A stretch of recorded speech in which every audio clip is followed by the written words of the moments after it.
Assalamu alaikum, welcome to Urban Dunya, I'm Tim Blight, and welcome back to Recipes for Ramadan, this time coming to you from a very cold Istanbul in Turkey. And I'm coming to you today from the Süleymaniye Mosque.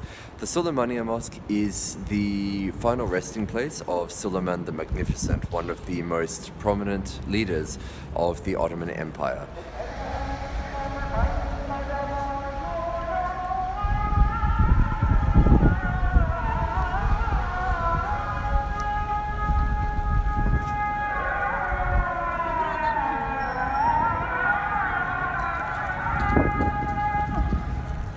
On the European side of Istanbul, a couple of kilometers away from the more visited Blue Mosque, lies the spectacular Süleymaniye Mosque.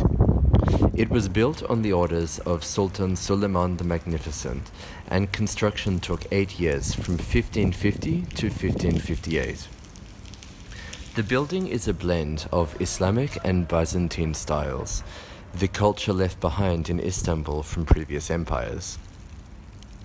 It's similar in structure, therefore, to the much older Hagia Sophia, the Byzantine cathedral which was later converted into a mosque.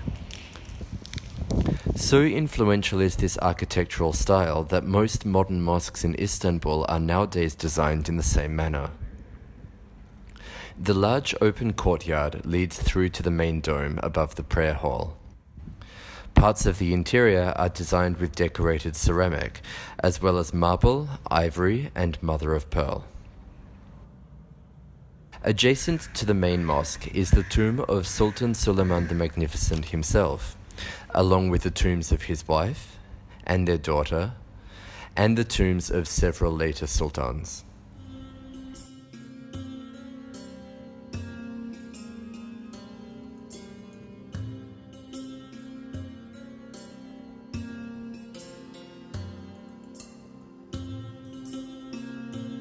So now I'm here at the Asian side of Istanbul in the neighborhood of Kadıköy, and I'm here to taste some of the local kebabs, which are rumored to be some of the best in the Middle East. For that, I'm going to be stopping at my favorite kebab place in Kadıköy, which is Chia Kebab. This Turkish dish is not what many people think of when they hear the word kebab. It's not a sleeve of greasy shaved meat served up at a corner like in many Western countries. It's actually a spiced mixture of quality beef, lamb or chicken, which is then roasted over coals and served with bread and a side salad. This is the Turkish kebab for which Istanbul is famous, and it's simply divine. If you'd like more recipe inspiration, go to urbandunya.com and pick up a copy of Recipes for Ramadan today.